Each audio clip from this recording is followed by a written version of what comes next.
Buenos días, buenas tardes, buenas noches, dependiendo del horario donde me estén escuchando y viendo.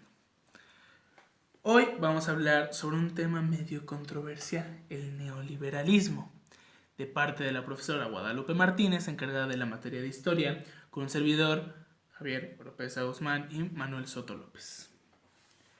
El neoliberalismo, o como nosotros mejor lo conocemos como modelo neoliberal, es una escuela de pensamiento económica formal.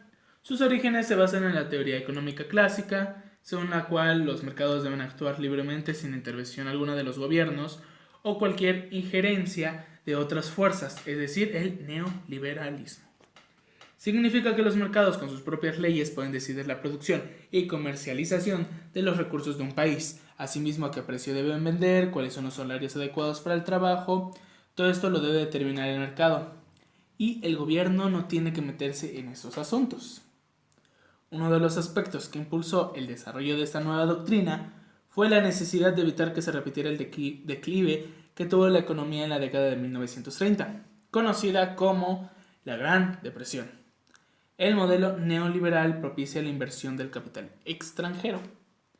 La base esencial de dicho proyecto consiste en la creencia de que solo las decisiones basadas en los criterios del mercado son eficaces, y por tanto las decisiones colectivas y organizativas son en el mejor de los casos un mal menor transitorio. Es raro que se pueda fechar con tanta exactitud el nacimiento de un movimiento intelectual como es el neoliberalismo, pero en este caso sí se puede. El neoliberalismo nació entre el 26 y el 30 de agosto de 1938, en París, en el coloquio Lippmann. El debate tuvo como pretexto discutir el libro de Walter Lippmann, The Good Society, en el cual se planteó la idea de reformar el liberalismo clásico. Allí se fundó la Sociedad Maupeterin, cuyo objetivo fue plantear los fundamentos de una variante del capitalismo libre de toda injerencia estatal.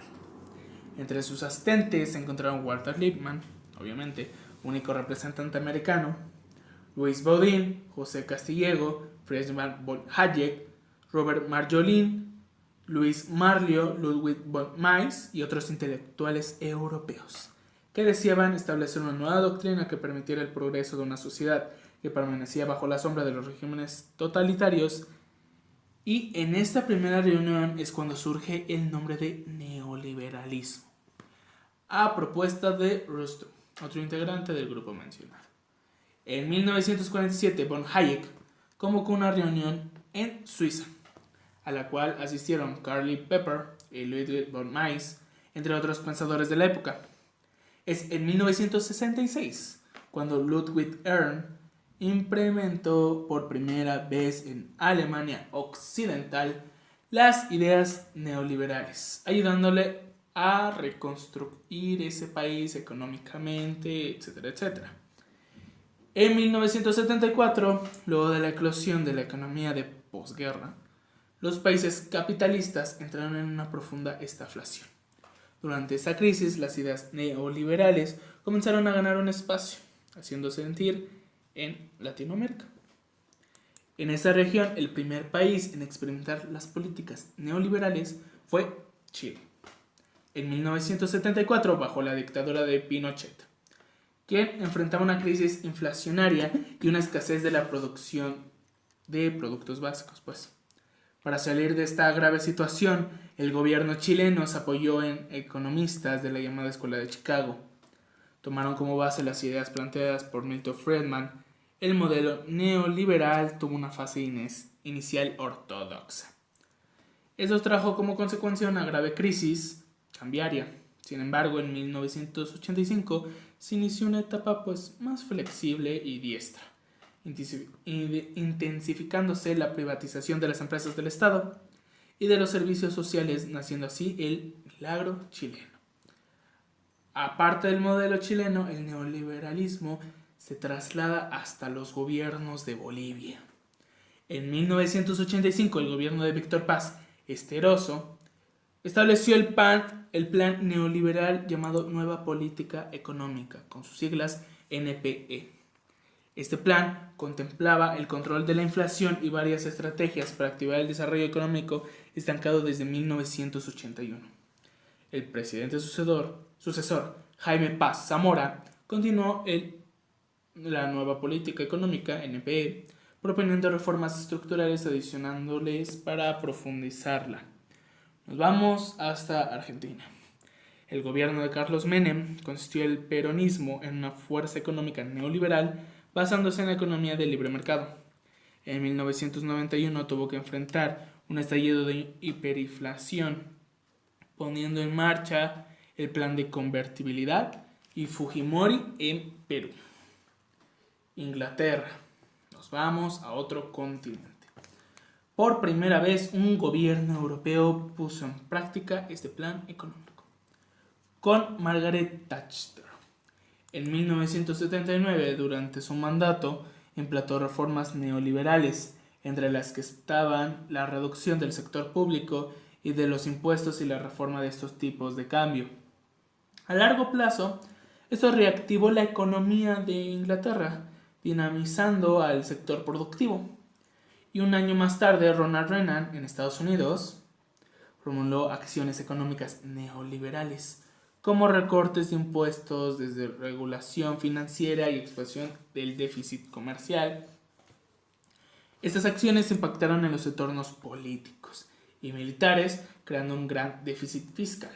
También en 1980, en Dinamarca, la derecha asumió el poder a través de Poul Schlüter, quien favoreció las condiciones para que fueran implantadas las políticas de este modelo económico.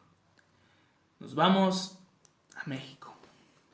Carlos Salinas de Gortari, en México, fue el presidente que tuvo más importancia con este modelo económico, ya que buscó el Tratado de Libre Comercio, que consiste en abrir el mercado para la importación y exportación de productos entre México, Estados Unidos y Canadá.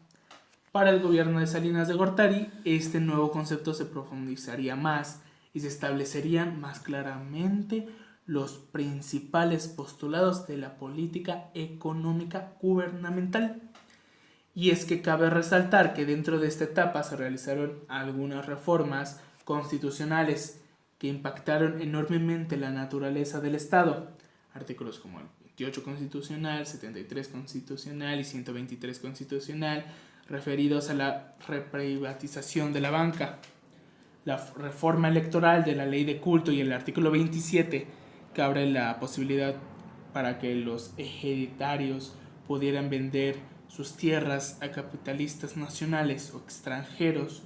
Con eso último se buscaría crear condiciones para definir un nuevo perfil de la propiedad agrícola, haciéndoles partícipes como arrendatarios, participantes del capital privado nacional, extranjero y tierras comunales, además de la compra y la venta de incrementar la productividad y capitalizar el sector agrícola con la ayuda del sector privado. El neoliberalismo en México sigue estando presente actualmente, con la suscripción del Tratado de Libre Comercio de América del Norte, sus siglas TLCAN, en México, Canadá y Estados Unidos, y del cual en la actualidad el presidente de Estados Unidos, Trump, amenaza con dejarlo y comenzar a hacer America Great Again. Lo importante de este tratado en su inicio por el año de 1994 fue que generó grandes expectativas entre el pueblo mexicano, ya que sería la entrada a México en la economía global. Y esto podría, además de considerarlo como un país primermundista o al menos uno en desarrollo, aumentar la expansión del sector agroexportador y por tanto activar la economía de México. Hablando en aspectos sociales, el neoliberalismo y estos tratados comerciales no han disminuido la desigualdad y la inequidad distribución de las riquezas de México. La pobreza aumenta y la distancia de alcanzar una estabilidad económica por parte de las clases inferiores es sumamente difícil y lejana que se pueda.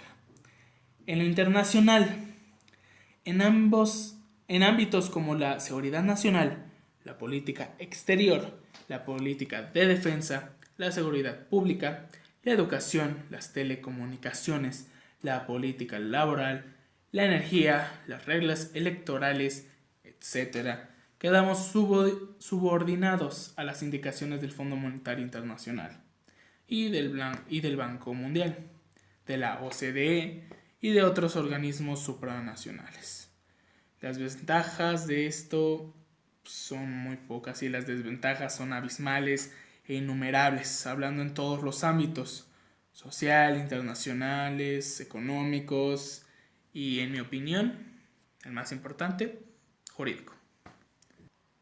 Eso sería todo por mi parte. Estuvimos hablando ya sobre mi opinión del neoliberalismo, de este nuevo régimen económico, y nos vamos para la otra.